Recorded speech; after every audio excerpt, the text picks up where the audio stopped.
Good evening. This is the September 26, 2018 meeting of the Moscow Planning and Zoning Commission. Welcome, everybody. I'm sitting in for our chair, Wendy McClure, who is with us on phone. So we'll get the agenda started. First item is approval of the minutes from August 22nd. Do we have any additions, corrections, comments? Well, I'd already mailed in to fix one of these that needed, so that's the Okay. fix. Okay. Any other? So do we have a motion to approve? I'll make a motion to approve. So Dennis move. Second. Second. Victoria second. All in favor? Aye. Aye. Opposed? Abstentions? I will abstain. Okay. All right. Great. So next item, correspondence. Mike. Nothing from staff. Terrific. Okay. Boy, we're moving right on through here. Number 3, Transportation Commission meeting. We'll move that along quickly too, since I've been in Alaska and Canada and haven't attended a recent meeting of the Transportation Commission either. But I was thinking that Dennis, did you attend? You didn't make it. Okay. Okay. And Wendy, were you? You didn't? No, Okay. Thank you, Dennis, for. I was going to try to, but it just didn't fit in. Okay. I thought about it. I will notify you next time I have to miss one. Yeah. Well, one, I didn't know you were going, and the next one, like I said, I was going to go, but I spaced it. The next meeting is Thursday, the second Thursday of October, which I believe is the 11th. Okay. So it will be in this room from 4 to 6. Super. And I have not yet seen the agenda. Okay, so we don't know what issues are coming up. So okay. The last meeting, I believe, looking at the minutes, was largely composed of a visioning session, which some interesting minutes, but I won't try to do them justice. We'll talk about that the next time, I guess. Okay. Next item, public comment period for the audience or members that might enjoy coming and speaking with us. And unfortunately, we don't have a lot of participation, but anybody that is watching or listening on the Government Access Channel, feel free to come down and join us. We do this every meeting. Okay, comprehensive plan open house schedule. Mike, is that yours?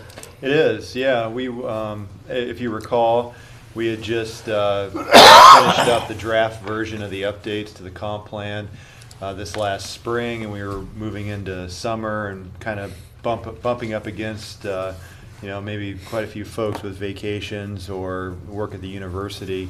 And usually we don't try to hold any type of public open houses during the summer just for that reason. And so we wanted to pick that up now that it's the fall and think about when we want to conduct our first open house for the comprehensive plan update. And so we had originally, I think, thought about the middle of October. But then that was shifted to maybe looking at our second meeting in October and canceling that meeting on the 24th and just hosting it that night. And so that way, commissioners would be able to attend and talk with the public and answer some questions along with staff that was going to be there as well. So that's what we were thinking. We wanted to run it by everybody else. I like that idea. Okay. Yeah, I certainly. Wendy, any thoughts about that? That would be the 24th of October. Oh, I think that's a very good idea because most of us should be planning to be available that night anyway. So it hopefully won't have too many conflicts with anybody's schedule. And if we don't need to meet otherwise in October, that sounds great to me. And right now, there's no public hearings that we're looking out to that would trip over. We don't. We'll have one for the first meeting in November, Okay. but they're not in any rush. We've already reached out to them. It's an area city impact application, so they're fine with the November meeting. And then I wanted to talk about, I'm going to be gone for the first meeting in October, going down to Boise for the Idaho chapter of the American Planning Association conference every year. So that falls on the 12th. is when I have to go down to that, and so was going to talk to you about canceling the first meeting as well. That certainly works for me. Mike, Dennis, Scott, and Wendy, you as well, Joel? As long as Mike comes back with some fantastic information from the, no, it's a good conference. So. Victoria, okay for you? Okay, so why don't we consider that's done and we'll get the notices out for that. So that's the Yeah, October 10th meeting, and then the 24th will be our public open house then. Yep. So, Mike, do you mind explaining what we'll do at the open house? I mean, how you plan to set it up and inform the public? What do you think? Well, we'll send out press releases and I think some outreach. We've gone around to bulletin boards, I think, in the past and posted notification about the open house. And so we'll do a kind of a public outreach to let everybody know about when the meeting takes place. And then usually the open houses, we have a series of posters and stations that we print out.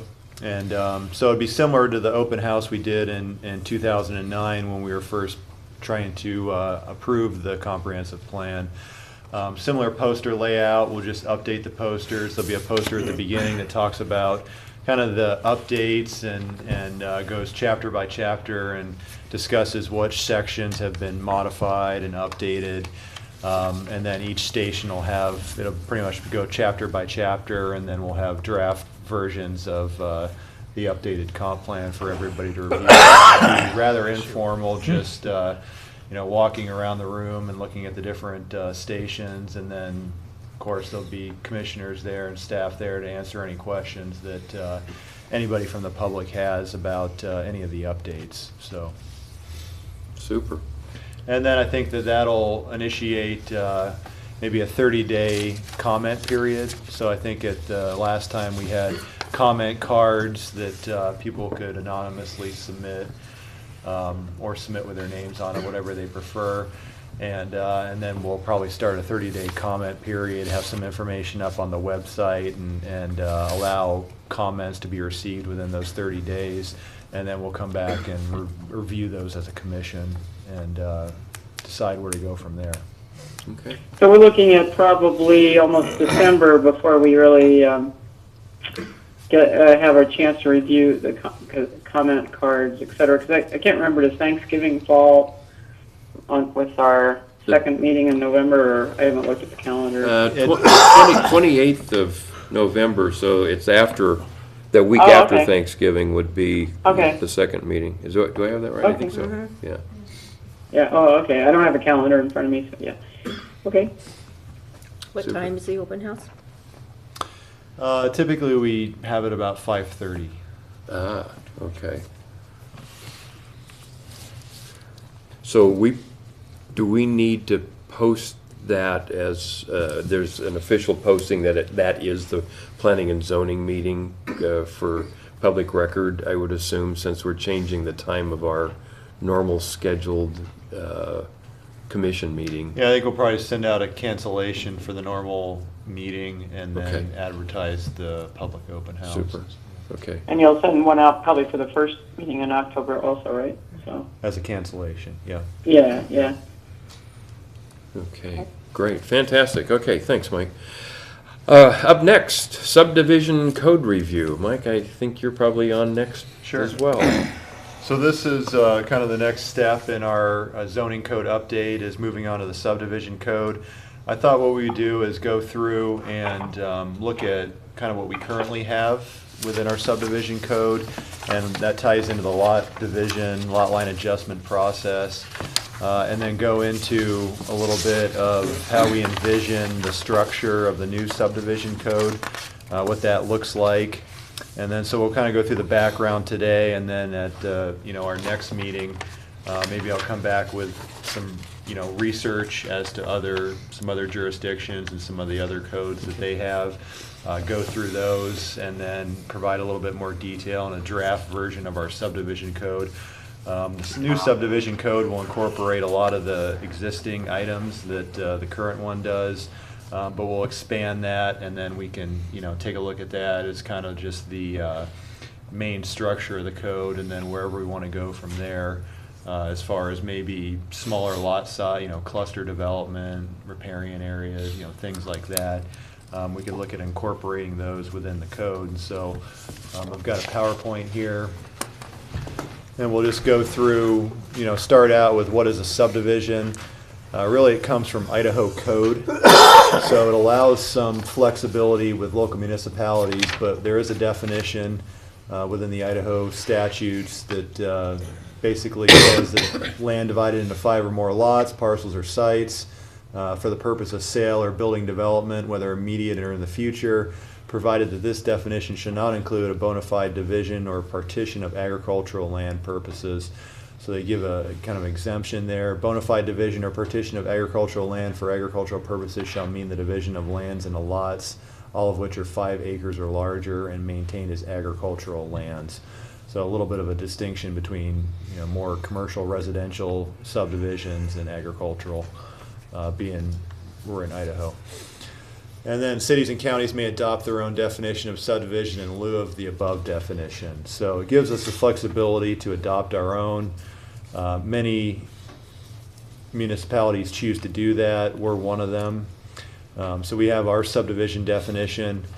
Right now, it's a little problematic just because anything is really a subdivision based upon this definition. So it's the division or development of a developed or undeveloped lot, tract, parcel of land, platted or unplatted, and laid out to be laid out in building lots for homes or commercial developments, which may or may not include streets, highways, alleys, or other portions of the same intended to be dedicated for public use.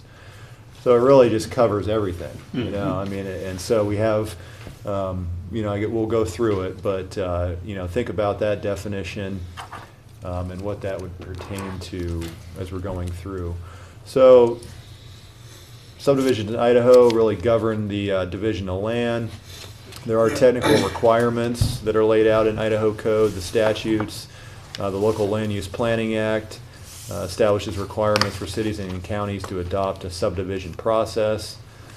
You have to go through approval process, no public hearing required by statute, but there is case law that's ruled subdivisions as quasi-judicial actions.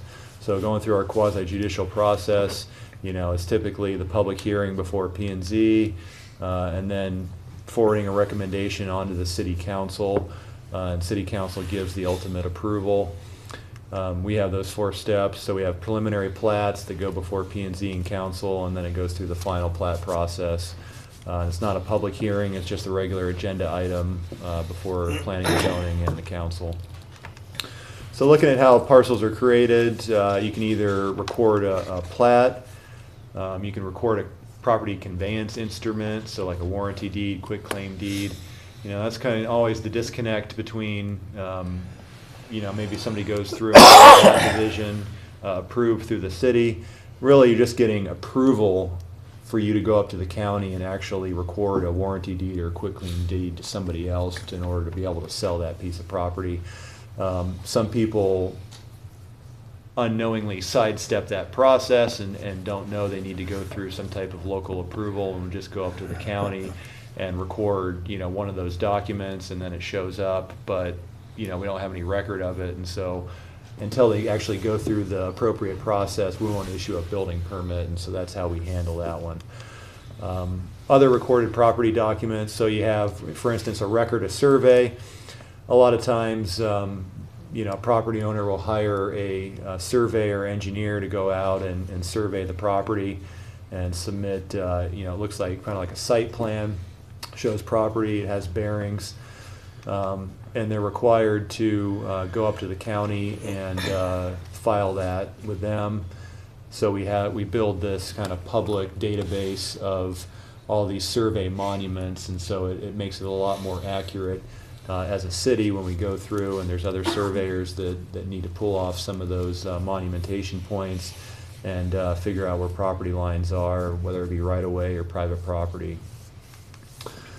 And then, so you set monuments. Monuments are really just the corner pins. So anytime a property line changes direction, they're typically required to set these monuments. They usually have the surveyor's stamp on top of them. At one point in time, if in older subdivisions, you'll see a piece of rebar or, piece of Yep. metal stake in the ground. Maybe you found yours in some of the properties that you've lived in, but a lot of times those will get buried or obstructed, and it's really hard to find some of the older ones, but sometimes you still can. Some people rent metal detectors to go out there and try to find them in the ground, and sometimes they're successful. But the new ones have a little survey cap that shows the surveyor's name and then their license number and everything on top, and so those are a little bit more permanent.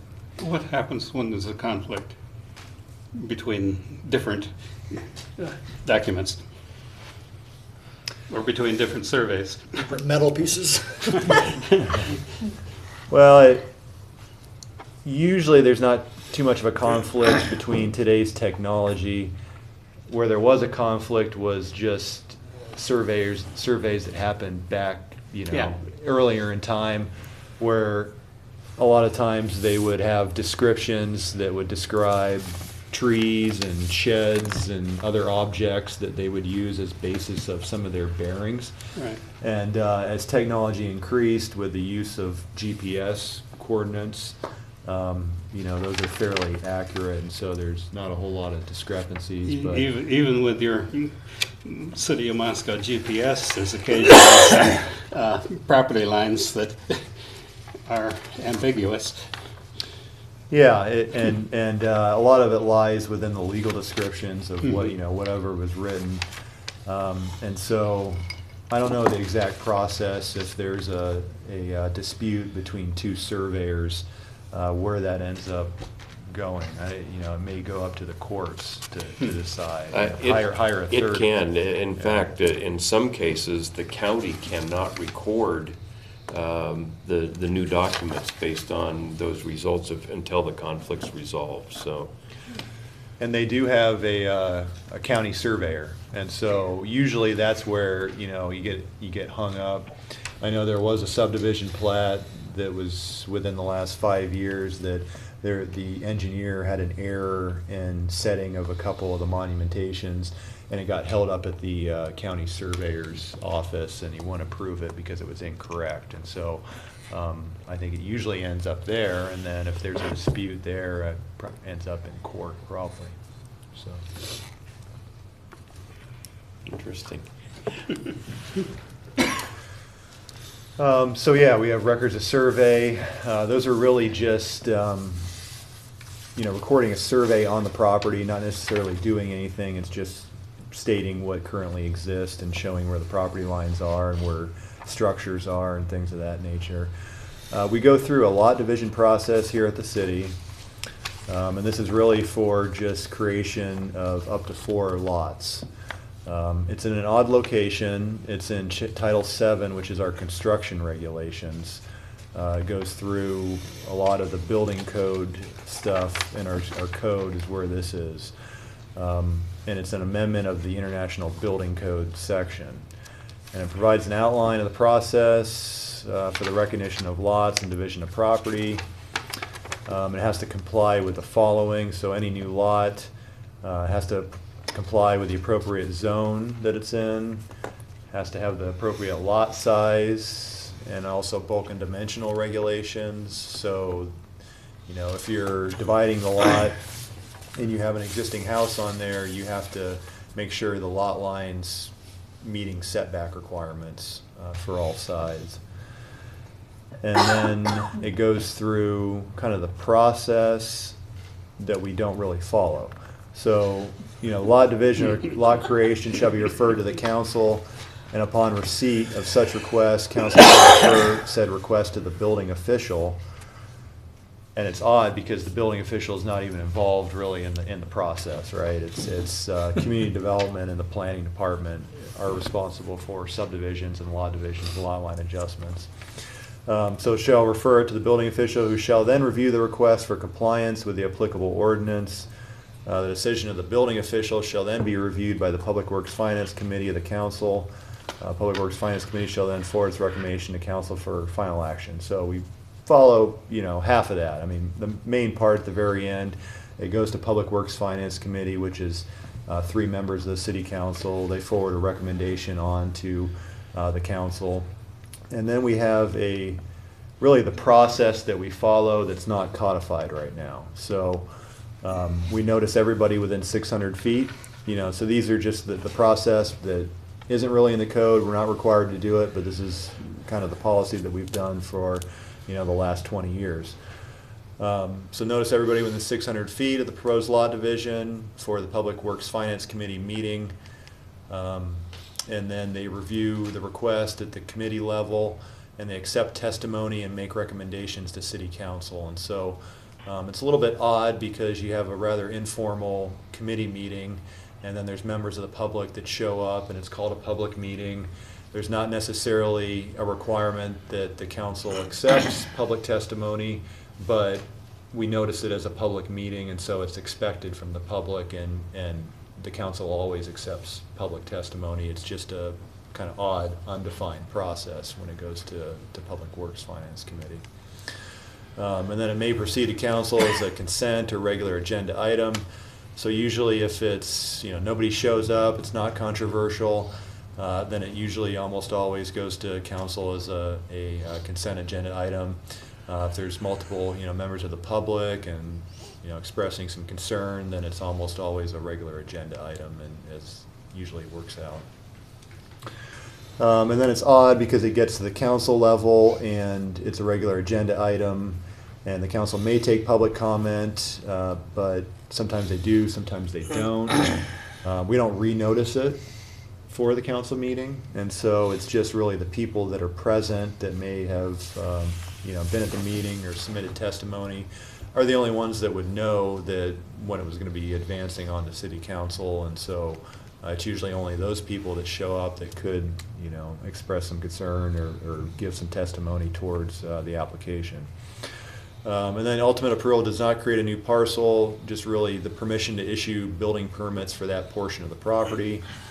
And no survey or monuments required. And so a lot of these, as of recently, we get more survey or completed lot divisions. But in the past, anybody that's a homeowner could essentially create do a lot division and figure out, where they wanted to put the new line for the new lot.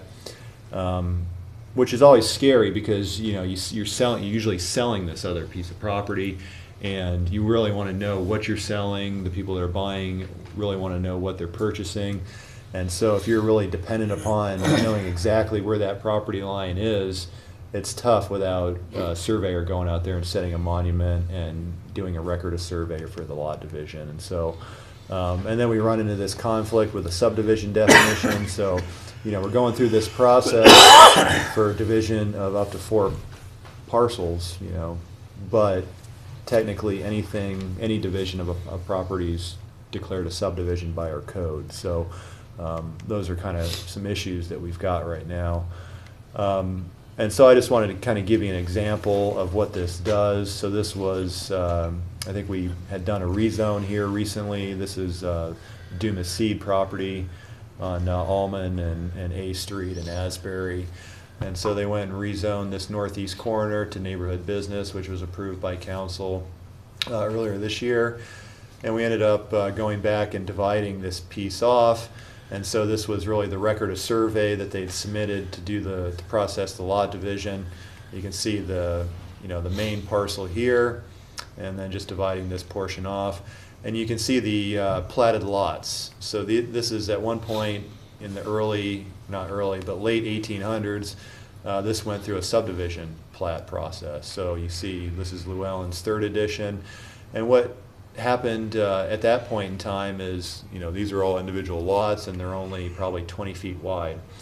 And so what you did back then was you just took as many lots as you thought you needed to develop whatever you wanted to build on that property. And so a lot of these legal descriptions, if you look up warranty deeds for these properties, will say, lots 1, 2, 3 of block 4 of Llewellyn's 3rd edition to the city of Moscow. And that's really your legal description. And so this is what we have here, a little bit bigger lots, but this is the underlying subdivision plat here, and 1, 2. And so when we approve a lot division, because we're not replatting a portion of this property, these lines stay the same. We're just essentially allowing these lines to be created for ownership purposes. And so they go up to the county and you do a quitclaim deed and they assign a new parcel number and it gets conveyed to another party is what happens. But the legal description is still going to say, lot 1, lot 2, and the eastern 15 feet of lot 36 and lot 35, and so it's confusing to a lot of people, and that's just inherent in this lot division process that we do and the subdivision plat. But there's a level of kind of expediency that you want to think about when, we don't want to process 4-month-long subdivision plats in order to just create one parcel in this situation. And so that's what you kind of have to weigh, is this abbreviated process or the whole shebang of going through the subdivision plat process just to be able to change these lines. And it doesn't really matter a whole lot. I mean, you're still dividing ownership even though it doesn't change the underlying subdivision plat lines. So, looking at these, I think we've probably discussed those, but, doesn't create a new parcel, just permission to issue building permits and convey property. We don't have any survey or monuments to divide the property lines. In this circumstance, they'll go ahead and have the surveyor go out there and set these property pins because, it's a large commercial piece of property. And, they want, before they purchase the property, they want assurances that they're not going to know exactly where the property lines are. And so, that type of development, you'll see them go out there with a surveyor and submit those, monuments on the property. And then we've got the conflict with the subdivision definition, and then we've got that awkward public input process. Where people show up to the, and the meetings range, some years they're at 3:00 p.m., sometimes they're at 4:30, and it usually alternates from year to year for Public Works Finance Committee. So it's an odd time to have public input. Usually you want that after 5 o'clock, where everybody's off work and they have an opportunity to come and express their concern. So that's awkward. And then talk a little bit about our ability to mitigate development impacts is less certain. And so usually when you're going through the subdivision plat process, we have what we call exactions, which are public improvements that are required of the development to mitigate any impact the development might have on the whole city, for the city to pretty much convey services to the general public. And so and that may be right-of-way dedication, extension of utility lines, increase in utility line size, things like that. The courts have ruled that really your ability to exact those things is during the subdivision plat process. And so, not necessarily this process that we've created for lot divisions. And so, this certainly could get challenged legally going through the lot division process, especially when we have a subdivision code that has a definition of subdivision that would assume to encompass, what we're doing here. So a little bit of an issue there. So there's some alternatives, looking at requiring all divisions property to go through subdivision process, but we've talked about, the length and time and the cost that would be associated with that. So, the advantages, I guess, would be a clear process, defined public input process, it creates the parcels, and then you've got the better ability to mitigate the development impacts through those exactions. We could look at creating a minor division process, so redefine subdivision to exclude minor divisions, kind of streamline what that process is, provide more defined public input. Possibly written comment opportunity rather than public hearing. A lot of other jurisdictions have gone to more of a a mail-in comment process where you would send out the same notice, but it would go to zoning administrator approval. And then, everybody that got notified would have an opportunity to submit comment, written comment or electronic comment to the zoning administrator. And you'd have this, public input period that would be open to submit the comments. And at the end of that, the zoning administrator would review those comments, and then they'd either approve with conditions or deny the application. And then there'd be an opportunity for an appeal period. So usually you'd mail out another notification of what the decision was, and then allow an opportunity to explain the process of appealing to city council to be able to, go to the next step if you weren't unhappy with the decision. And then part of that would be, looking at requiring records of survey with monuments. Some jurisdictions have this, what they call a short plat process. It's really similar to what a subdivision plat is. There may just be less technical requirements, for instance, like less items that they need to put on the plat. So when you go through the final plat, Idaho code requires a number of things, signatures on the back, ranging from the health department to chair of the planning and zoning commission to the city engineer. A lot of those technical requirements are a lot less. You don't need to go through a lot of that process. There's usually an abbreviated public input process that you go through for short plats, and some jurisdictions have those. So I think what we were thinking of going to with the lot division process was similar to what we have in the middle there, kind of a minor division process.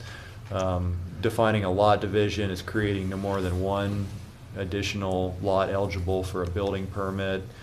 Requests submitted to the zoning administrator, then forwarded on to the city engineer, fire marshal, and the building official for review and comment.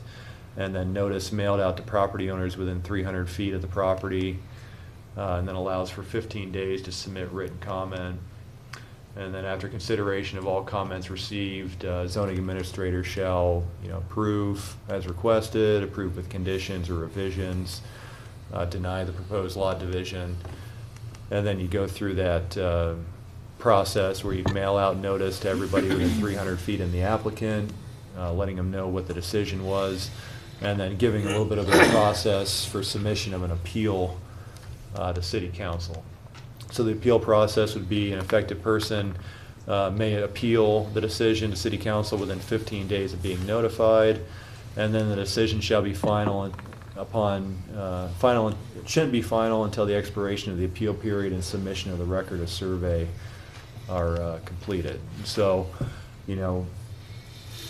guess I'd like to hear comments, or we can think about that one, but that seemed to be kind of the most, balancing the whole subdivision plat process with a, process that you don't necessarily have to go through Public Works Finance Committee that's, awkward, and council.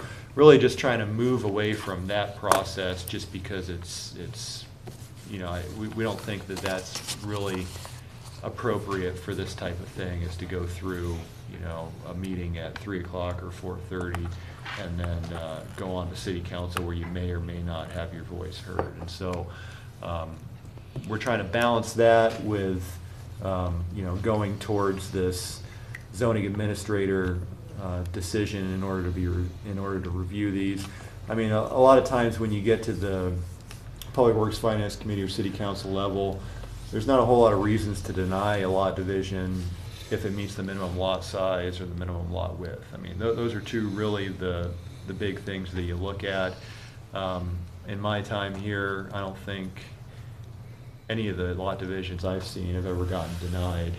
The ones you run into contention are the ones in existing neighborhoods that have been a large lot and have remained undeveloped, and then finally somebody wants to develop it or buy it and turn it into a couple lots. Those are the ones that are usually met with quite a bit of contention. And so we're, it's just, but those almost always get approved just because they either meet the minimum lot size, lot width. There's really no reason to deny it if they do. So really wanted to shift, from that awkward process to allow some approval, just creating one lot instead of the 4 that we do now with the lot division process.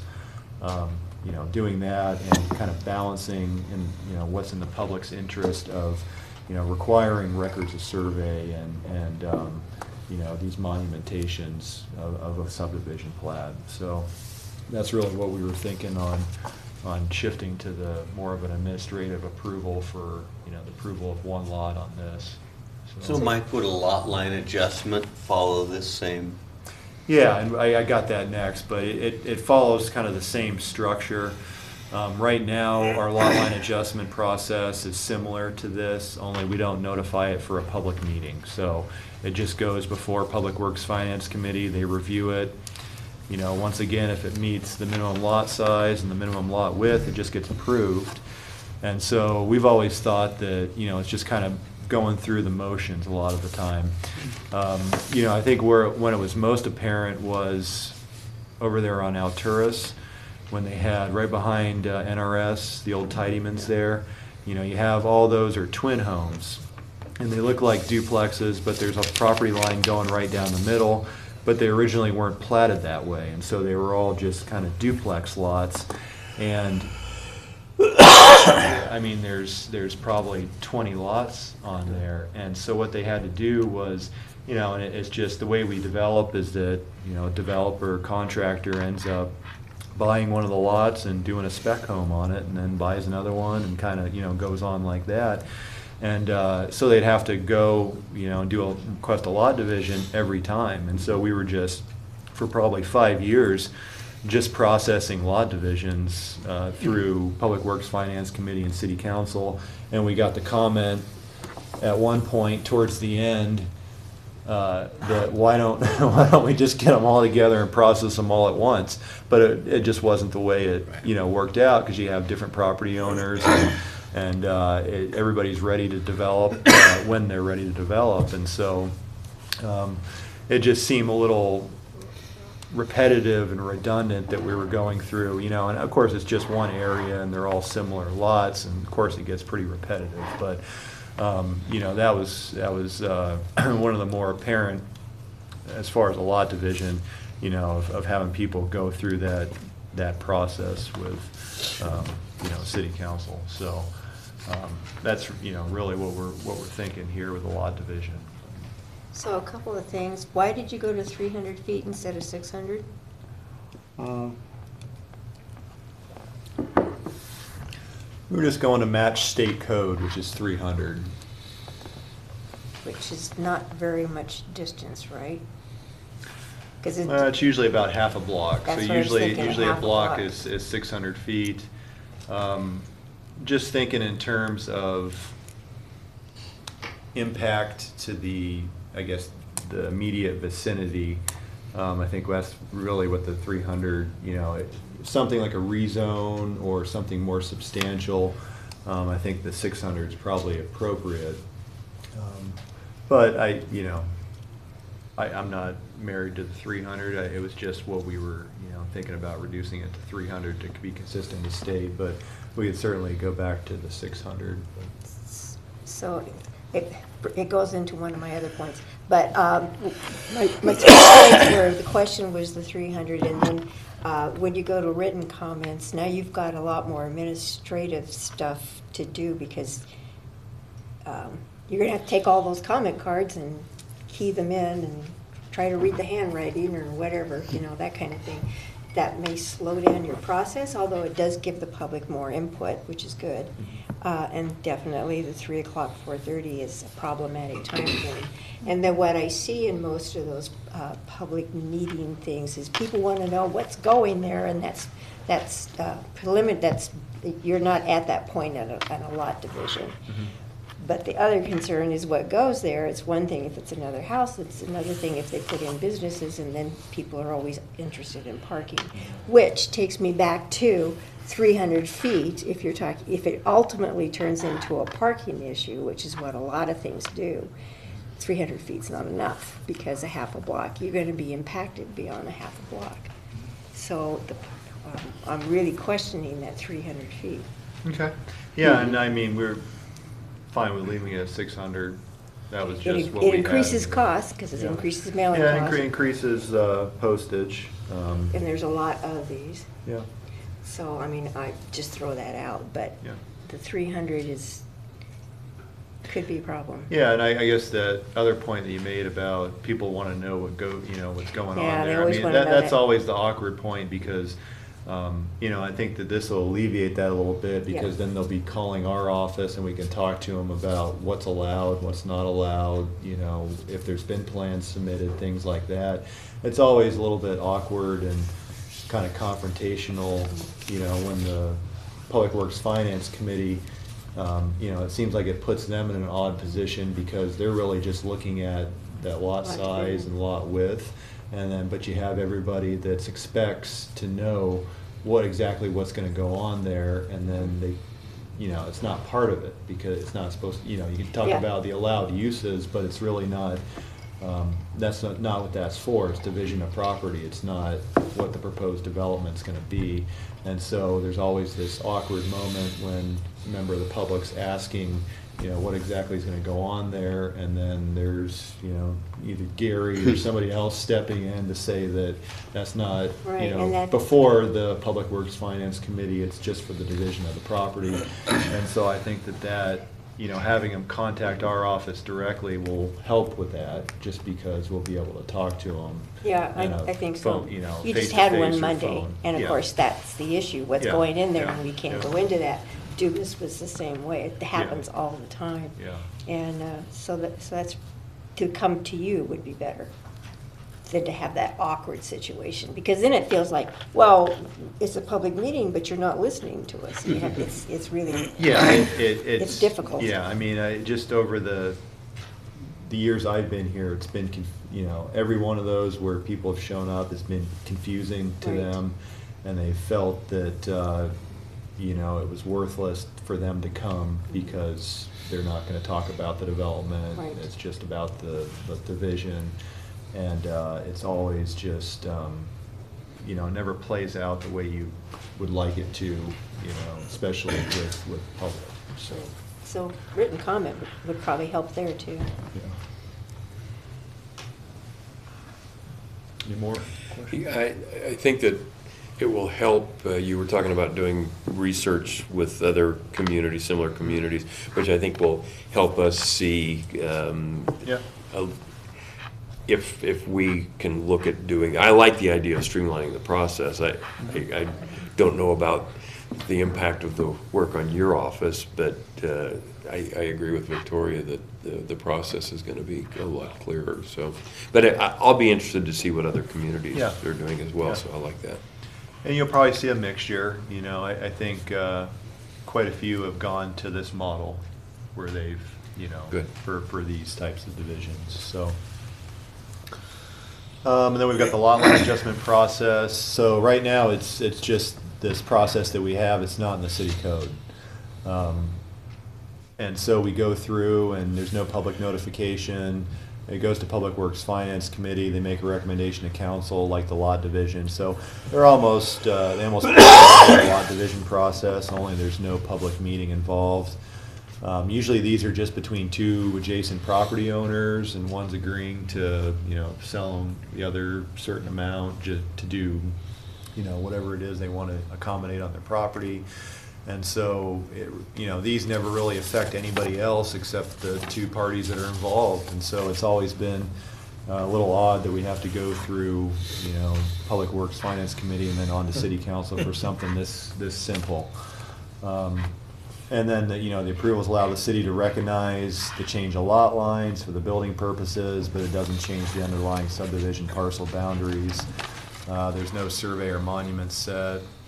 So this is an example of one recently.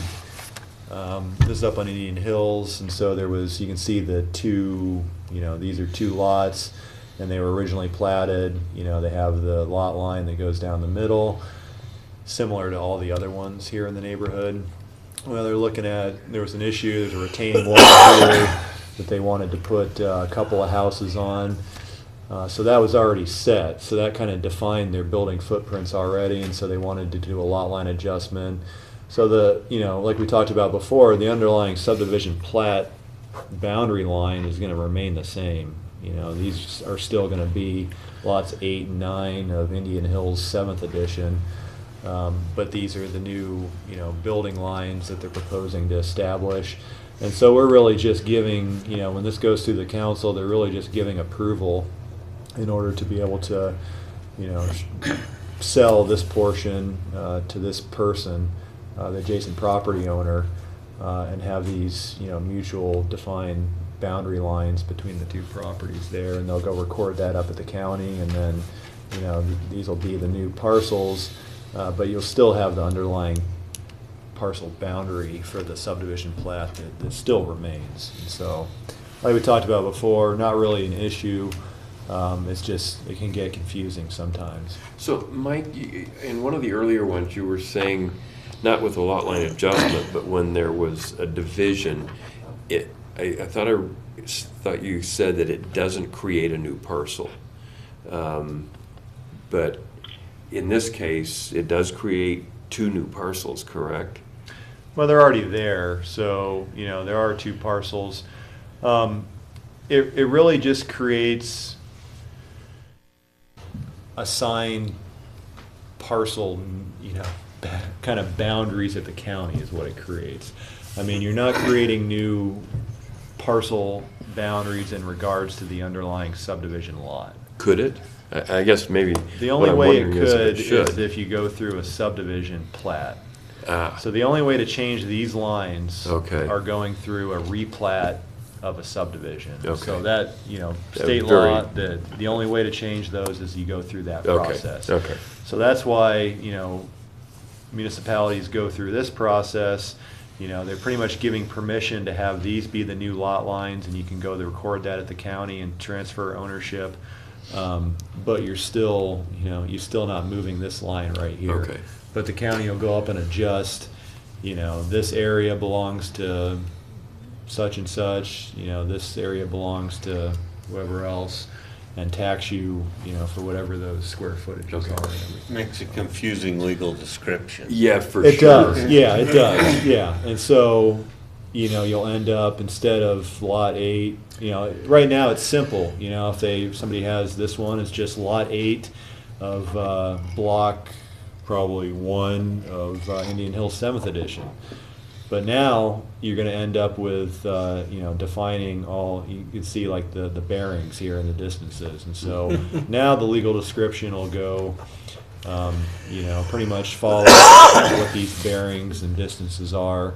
And that'll be the new legal description, and that'll be what's recorded at the county. Yeah.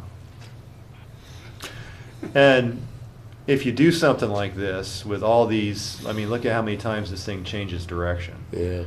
That's why they have a surveyor going out there and doing it, because nobody without any type of surveying skills would be able to pull that off. Yeah.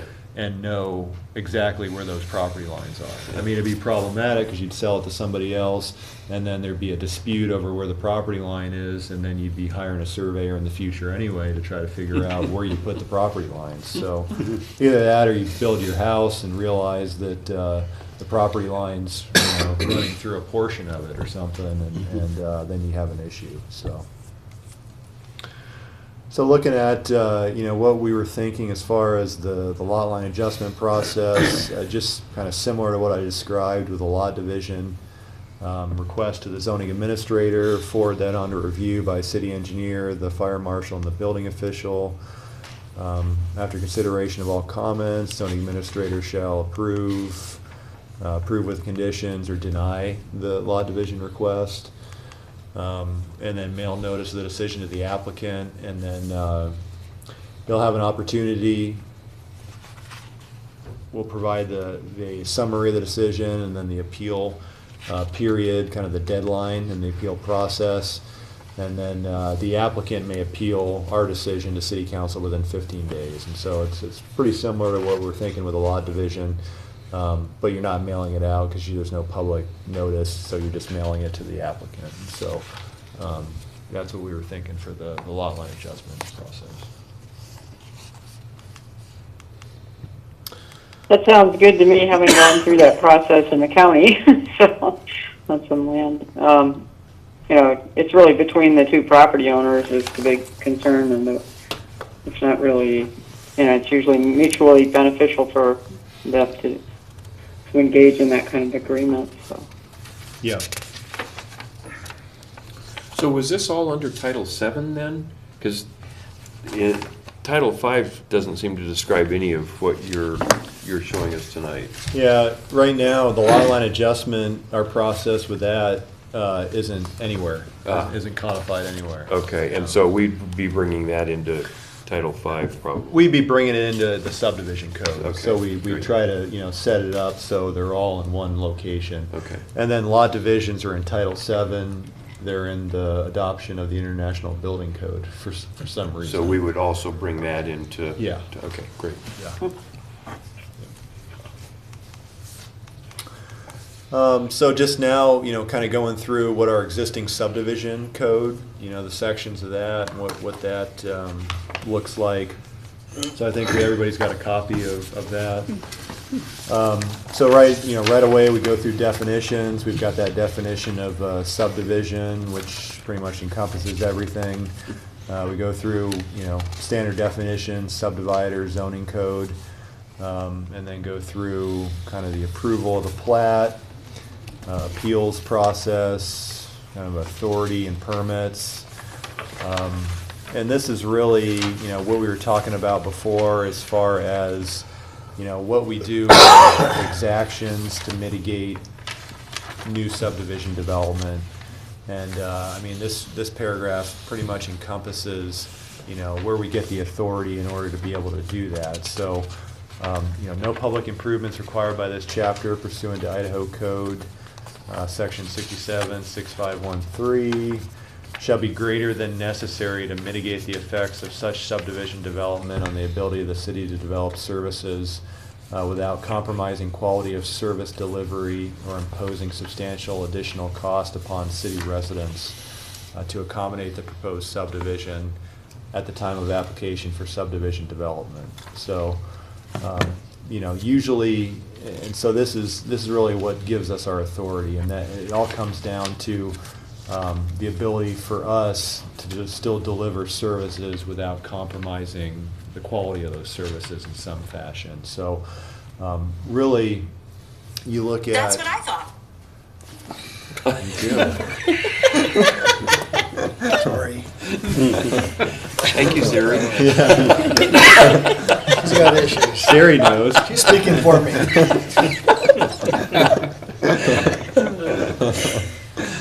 Anyway.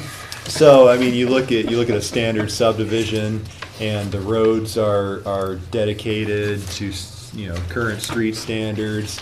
The developer's required to construct those roads. And so, you know, we do those things. We extend city services, utility lines to subdivision boundaries. We provide for future street stubs to adjacent properties. And, you know, you can see at some of these other subdivisions where they weren't necessarily required to maybe connect a street stub. Now all of a sudden there's a requirement, you know, that needs to be extended. So it's either pushing that off onto a future developer of an adjacent property, or the taxpayers are paying for it because the city's having to extend that portion of the roadway. And so that's where, you know, kind of the balancing act comes into play as to, you know, how much is enough is to mitigate the development. And usually it's only those larger institutional uses, like, you know, an example is, you know, it's not a subdivision, but it's of the same, you know, same category as, for instance, like, you know, a larger school property that's required to extend sidewalks on an undeveloped portion of like a county roadway, you know, have the pedestrian connection to serve that development, and, you know, kind of mitigating an unsafe circumstance with additional exactions to require off-site development like that. And so those are kind of local examples. And then we go into general requirements, talk about property lines and how those are constructed, so blocks should be no longer than 660 feet when designing subdivisions, lots, as well as street network. Lots with double frontage should be avoided where practical. Now, we have a number of those in town, and sometimes they're just unavoidable. But they always leave a bit of a odd scenario. I mean, you think of the lots that abut the fairgrounds. You know, a lot of times, usually you see the front of the house, and those you know, the fronts of the house are what front adjacent public street. In that circumstance, you've just got a lot of 6-foot tall fences up against the back, and it just, you know, creates a kind of aesthetic issue there, and kind of more of an unsafe, you know, environment. So right now, those should be avoided where practical. Streets and alleys goes through. They have to conform to our street standards. So Transportation Commission, you know, works on those hours on end every 10 years or so in order to update the street standards, and then City Council adopts those by resolution, and then that's how they're implemented. So as subdivisions go forward, this ties it to the street standards, and then whatever the street standards are for whatever classification of street that you have, it has to meet those standards. If you don't like that, you always have the opportunity to go to City Council and petition them to reduce the standard or give you a different standard, and that's always kind of the safety valve to go through, you know, for that. Arrangements of streets in new subdivisions shall make reasonable provision for the continuation of principal existing streets and adjoining subdivisions, or their proper projections when adjoining properties not subdivided. So just making certain that we're going to have streets that are going to continue. That's why we spend so much time on like the thoroughfare plan and the comprehensive plan, to make sure that we're, you know, as we grow, we're going to provide adequate street network for those areas. I mean, that's why we run into some of the issues that we do now in certain quadrants of town where we don't have east-west connection, you know. And kind of example is Polk and Orchard and over to Trail Road, you know, those areas. We don't really have a good east-west connection, and that's why a lot of our traffic ends up going down 3rd and 6th and D Street. And so that's what, you know, just planning for the future street network, so we have those connections, and then when subdivisions come through, making sure that they're providing for the connections of those streets and adequate utilities to serve those developments. So those are, you know, included in our code and always included in other municipalities' codes as well. Streets and alleys continued, so must also provide for continuation of a reasonable number of through utility lines. Dead-end streets shall have a turnaround. So that usually is dictated by the fire code. Anytime you have a dead-end street that's over 150 feet in length, you have to have a cul-de-sac. You know, it's some type of turnaround. Our city street standard right now only allows a cul-de-sac. At one point in time, we had more of a hammerhead configuration, but that's been since removed, unless they want to request a variance from City Council in order to do something like that, if it's a unique circumstance. Streets shall intersect each other as near practical to right angles, and so this just really deals with safety, you know, wanting to make sure that they're squared up to the intersections, and you're going to have you know, a safe as an experience as possible going through the intersections. And then street names, you know, this is it's a fun one sometimes. I mean, it always gets to planning and zoning and City Council, and you know, these larger subdivisions.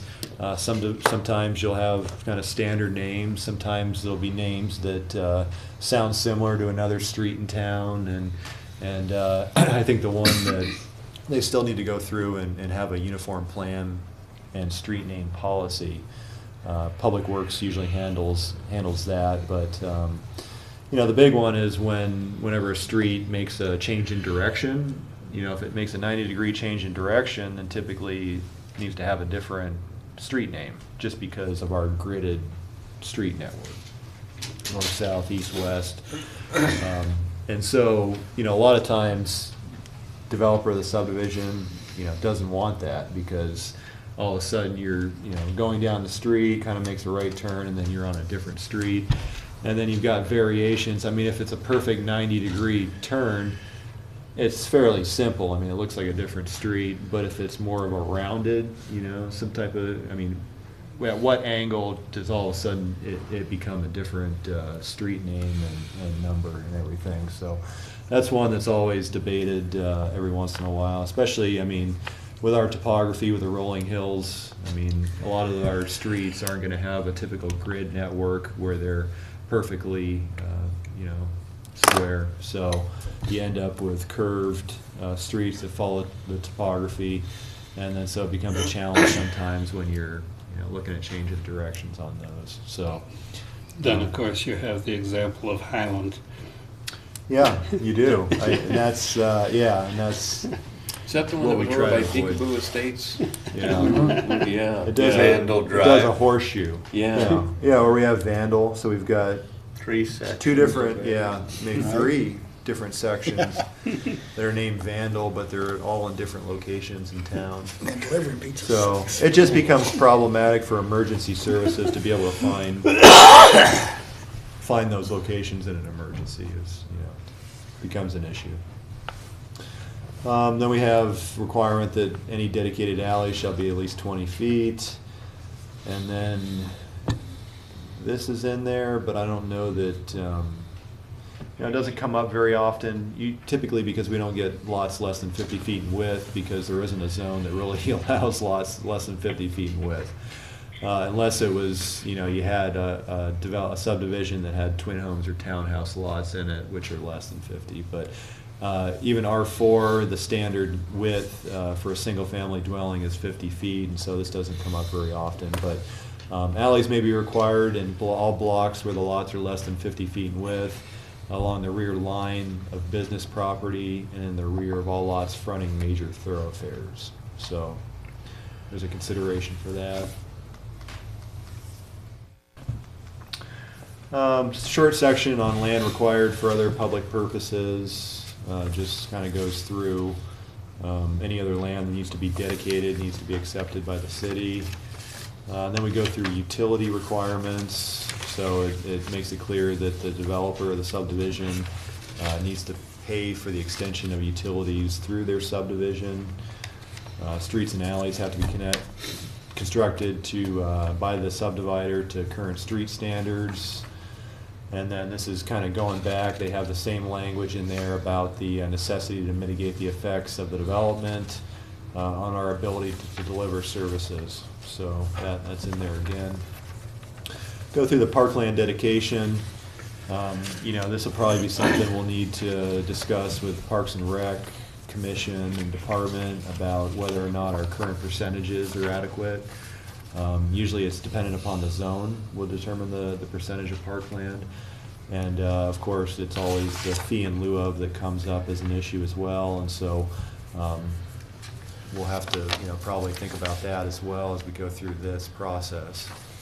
And then we have private parkland dedication, and so there's a number of requirements in there. If you're looking at more of a private, I think we've had a couple over the years. Greensides up on North Polk, they ended up doing more of a private subdivision, and they dedicated some land in there that remains private, but there is a requirement that it at least be open to the public. So it can be private, can be privately maintained by the homeowners association, so the city doesn't have to maintain it.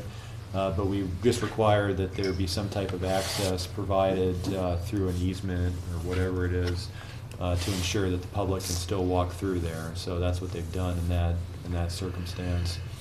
Another section on land suitability, making sure we don't have 45-degree slopes dedicated as parkland.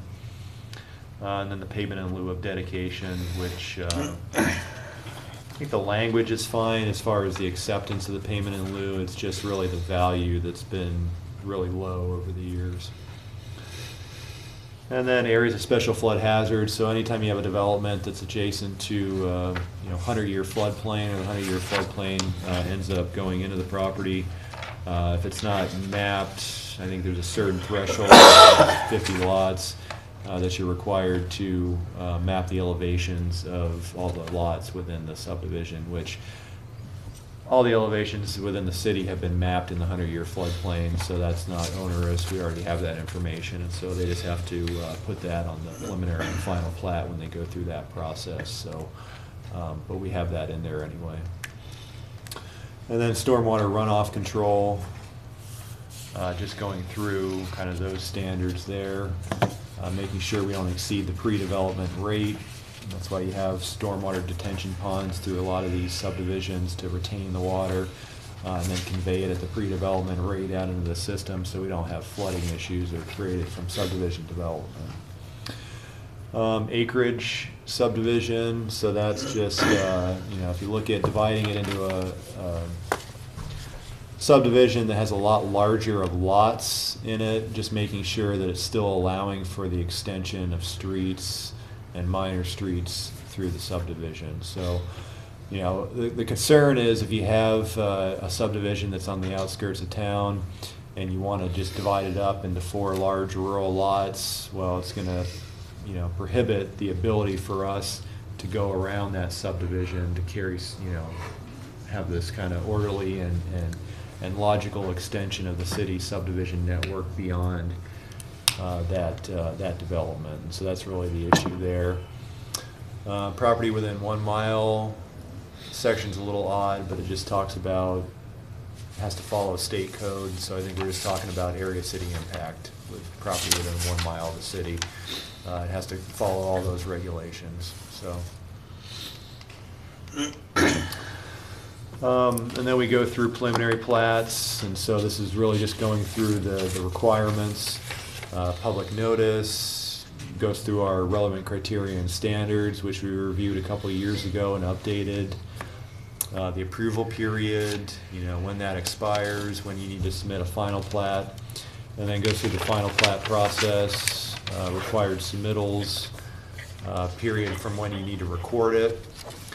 Then we have a section on subdivision improvements and agreement and security. So a lot of the times for every subdivision we have development agreements that lay out phasing and any other required improvements. And so you're either required to put in all the infrastructure, or if you wanted to phase it, or you wanted to kind of defer those improvements, we can go through a security and you can deposit whatever it would cost for those improvements and delay those or defer those into the future.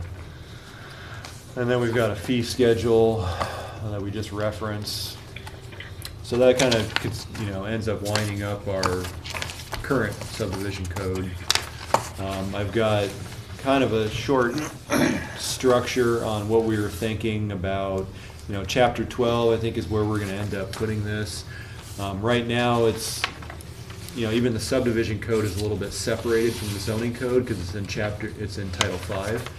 And so usually you have your zoning code and then you've got your subdivision code all in the same title, all in the same section. So when we did the use table, we had all the, not performance standards, but the just specific use standards like ADUs and townhouses. We had all those standards in Chapter 12 and we relocated those to Chapter 3. And so right now Chapter 12 is vacant in our zoning code. And so we were thinking of shifting the subdivision code to Chapter 12. We'd take the lot line adjustment proposed section, we'd put that there, and we'd take the lot division section that's currently in Title 7 and relocate it there. And then we'd have the subdivision plat portion in there as well. So how's everybody feeling? Yeah. We want to, I think there's only a few more we can Yeah. kind of go No, through. I don't let's- go through a lot. I don't Keep go through a going. lot of detail, but we just kind of get the general sense of kind of the typical layout that we're thinking of. So, Chapter 12. We'd go through lot line adjustments first, lay out that process, lot divisions, and then we go into subdivisions. And of course, subdivision section is going to be really large, take up the majority of this chapter. And I go through general requirements, city approval required, subdivision parkland dedication, public improvements. So taking a lot of these sections that we currently have and just, rearranging them in this section. Go through preliminary plat, go through the review process, relevant criteria and standards, a little bit on subdivision phasing. Right now we don't have really a section that discusses subdivision phasing, but we allow it. It's just through the development agreement and council approval when it goes through. So we'll go through preliminary plat approval, final plat submittal, review and approval, and then a section that addresses replatting as well. And then we've got, probably the majority of what we'll be looking at is subdivision design standards. And so looking at kind of the purpose, applicability, subdivision or development name. So right now we don't have, that in there. Street standards and access. So referring to our typical street standards. Looking at, number of access points. And so I think we're looking at more of a, I don't know if it'd be a formula, but it's, maybe a certain size of development would necessitate a certain number of access points to that property. And so, if it's 101 to 50, maybe it lots, maybe it's just one access point, 50 to, 100, 150, maybe it's two. So we'll kind of dive into that and see some examples and see if we can come up with a logical, maybe number of access points, depending upon the number of lots in the subdivision.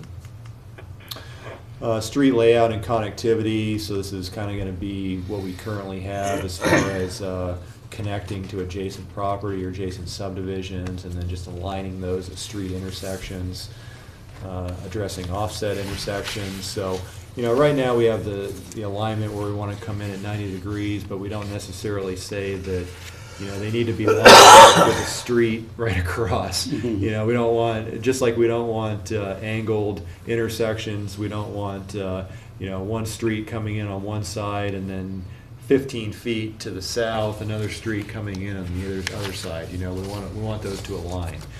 And so usually we're working through the process with Public Works or Community Development. We wanted to kind of codify some of these things that we just end up working with that aren't in the code, and we just have to end up working with a developer to do. So looking at those, gated streets, prohibited, so we don't have any right now. I mean, they're more prevalent in larger places, but it just becomes problematic for connectivity, connecting those areas as well as emergency services to be able to access the gated subdivisions. So, and then street connectivity, just making sure that we're going to have a sufficient grid to serve us in the future as we expand. Maximum block length. So I think we're at 660 right now. That it's kind of a standard block length. I don't know that we'll shift that one way or the other. Maybe just say 600 to call it an even 100. Cul-de-sac allowance. So right now we don't have a prohibition against cul-de-sacs. We like to have as few of them as possible, just to be for connectivity throughout the city. But it's just the nature of the topography in the area that we live in that we're going to have cul-de-sacs at some point. There's steep topography where you can't put a road through. Anything over 12-15% starts to get too steep, and so you end up with areas that have to be, you have to have a cul-de-sac, and so we don't want to prohibit them. You just need to think about the circumstances, where you use them, and maybe it's just where the topography is such that it doesn't allow any other road to go through, and you're forced to use them. Then maximum cul-de-sac length, right now we don't have, we've got the maximum block length, which is 660, but we don't necessarily say what the maximum cul-de-sac length is, so we probably try to match that with what we have for the block length. Pedestrian pathway, walkways and pathways, so right now we don't have anything in the code Usually these are more or less imposed by the commission and city council. Usually you get the block length that are so long. And usually they're intended for kind of those neighborhood amenities.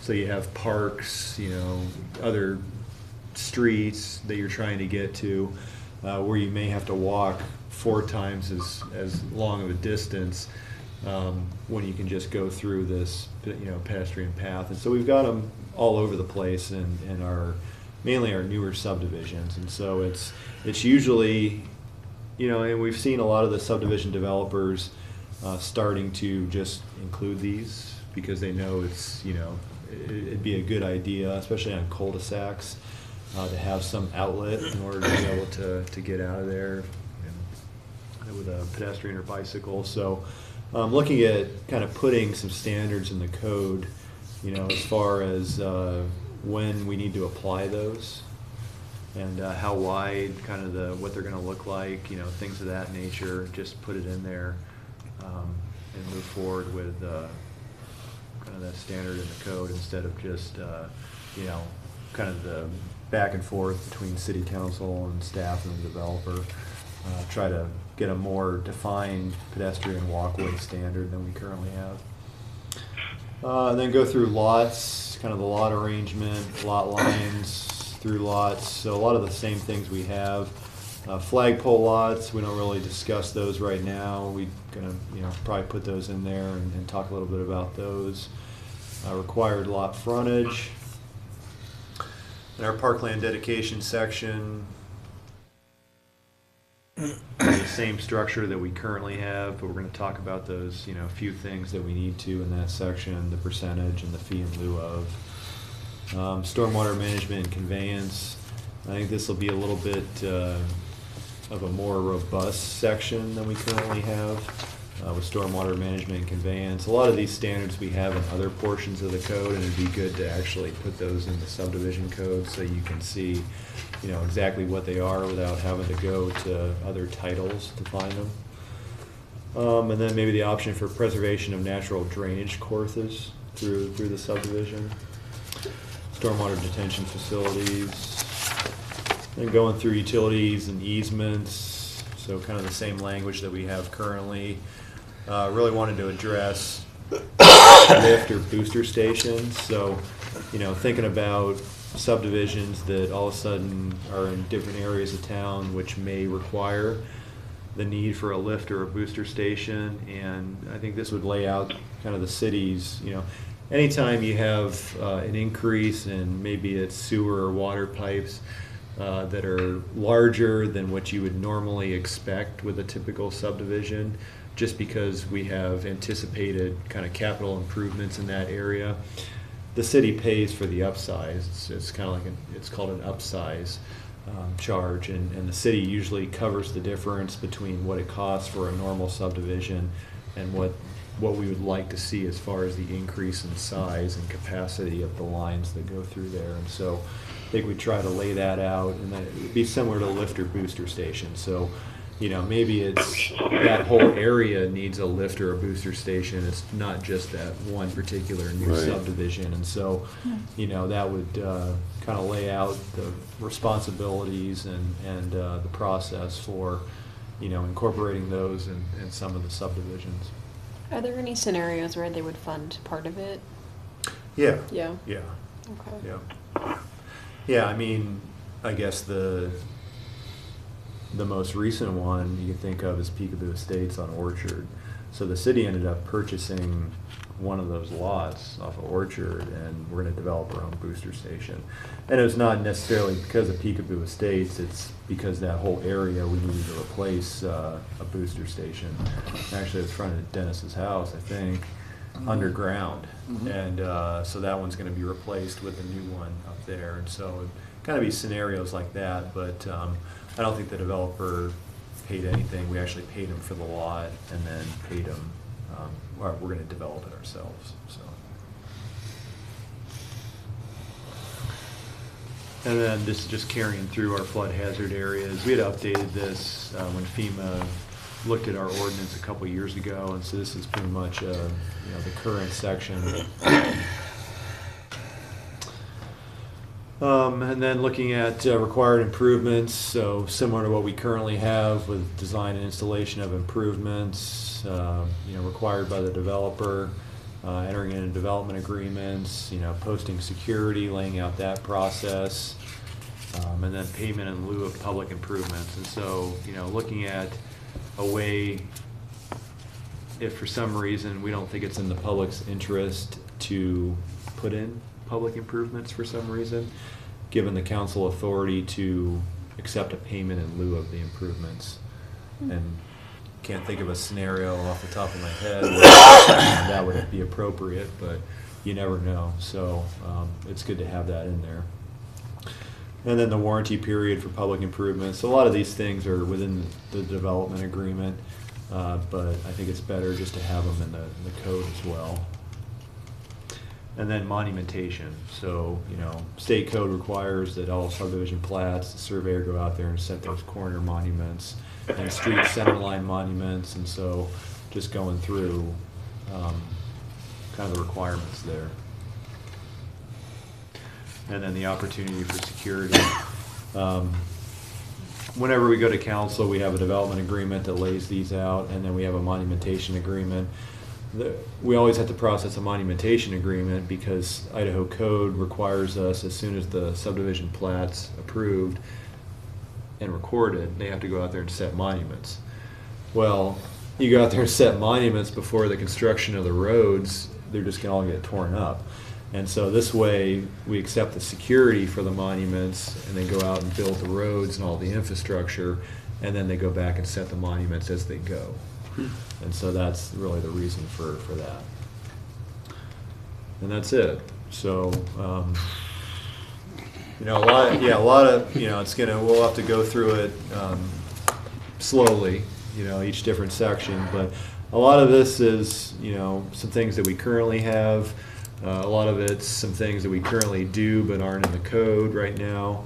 And we want to look at, other municipalities and what they do, and then maybe we think about, we've talked before about doing maybe smaller lot subdivisions and some of the benefits of those without having to go through a PUD, and maybe we look at doing that as part of this as well. And so I think we've got a good kind of baseline here, and we'll just expand on it from here. So. Yeah, I like getting these things all put together in a logical place. And it occurred to me as I was looking through that, obviously what we're looking at is a lot more complicated than Title V right now, which is great. And Wendy, the thought occurred to me that there's an opportunity here. One of the things that we talked about in the goal setting, one of the subjects was subdivisions that we wanted to talk about. And we also were talking about ways that we could get into continuing education. And as I'm reading through this, the first thing that jumped out to me was the dedication of parkland, and what a great opportunity to get together with Parks and Recs and the commission, right, and get other commissions. Yeah, exactly, and get educated about this. I have some real concerns about, and I'm sure they do too, payment in lieu of. I'd like to have some discussions about that. Yeah. And I kind of saw the same thing over in the security agreement issue. I'd like to get involved with the engineers talking about contingency plans and engineering costs, and so that we can get educated about as we're going through this. So those are only two of the areas, and you're right, it's probably going to take us a while to get through this. And I know we really aren't going to have anything that we can talk about probably until toward the end of the year, or maybe even to the first part of next year.